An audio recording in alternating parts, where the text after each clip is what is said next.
வணக்கம். ஜவாதுபட்டி புதூர். அதாவது மாநில நிர்வாகக் குழு பாமக 3ஆம் தேதி நடந்து முடிஞ்சிருக்கு. அதில் ராமதாஸ் ரொம்ப ஆவேசமாக பேசியிருக்கார். நான் நியமித்தவங்க தான் நிரந்தரமானவர்கள், மற்றவங்க நியமிச்சுலாம் கணக்கில் வராது. அதனால் நீங்கள் மட்டும்தான் பாமக அப்படிங்கிற மிகப்பெரிய ஒரு அறைகூலை விட்டுருக்கார். அதன் அடிப்படையில் நடந்த அந்த கூட்டத்தில் முக்கியமான முடிவு எடுக்கப்பட்டிருக்கு. 31ஆம் தேதி வரைக்கும் அன்புமணிக்கு அந்த 16 குற்றச்சாட்டுகளுக்கு விளக்கம் கொடுக்க தேதி கொடுத்து கம்ப்ளீட்டாக ஒரு கால அவகாசம் கொடுத்தாச்சு. ஆனால் இதுவரை அன்புமணிட்டு எந்த ஒரு பதிலுமே இல்லை. அப்படிங்கிற சமயத்தில் என்ன நடவடிக்கை எடுக்கலாம் அப்படிங்கிற கேள்விக்கு அங்கே கூடியிருந்த மாநில நிர்வாக அத்தனை பேருமே கம்ப்ளீட்டாக ஒரே கருத்து. அதாவது அன்புமணிக்கு மீண்டும் ஒரு அவகாசம் கொடுக்கலாம். வரக்கூடிய 10ஆம் தேதி வரை 10/9/2025 வரைக்கும் அவகாசம் கொடுக்கலாம். அதிலும் அவர் எந்த ஒரு நடவடிக்கையும் எந்த ஒரு பதிலும் சொல்லவில்லை என்று சொன்னால் கட்சியை விட்டு நீக்க வேண்டும். ஏன்னு கேட்டால் நெருங்கிட்டு இருக்கு தேர்தல், அது ரொம்ப முக்கியம்.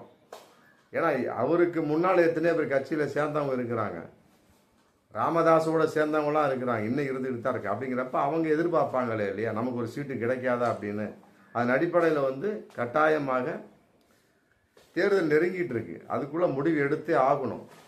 ஆமாம், 10/9/2025 தேதிக்குள்ள அன்புமணிகிட்ட பதில் வரணும். இல்லை என்று சொன்னால் அவர் கட்சியை விட்டு அதிரடியாக நீக்கப்பட வேண்டும்.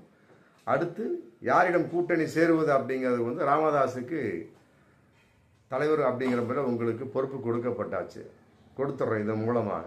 மற்றபடி அடுத்தடுத்து தேர்தல் பணிக்கு உண்டான ஏற்பாடு சிறப்பாக செய்ய வேண்டும் அப்படிங்கிற மாதிரியும் அன்னைக்கு கொடுத்துட்டாங்க.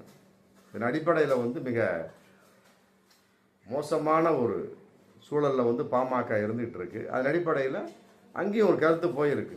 ஆமாம், அன்புமணியை நீக்கிட்டு ஸ்ரீகாந்தியை போட்டுருங்க அப்படிங்கிறதையும் சொல்லிட்டு, அதன் அடிப்படையில் உறுப்பினர் அட்டை மற்றபடி ஐடி கார்டில் எல்லாமே அன்புமணியோட படத்தை நீக்கியாச்சு.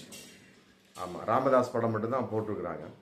10/9/2025 கடைசி தேதி.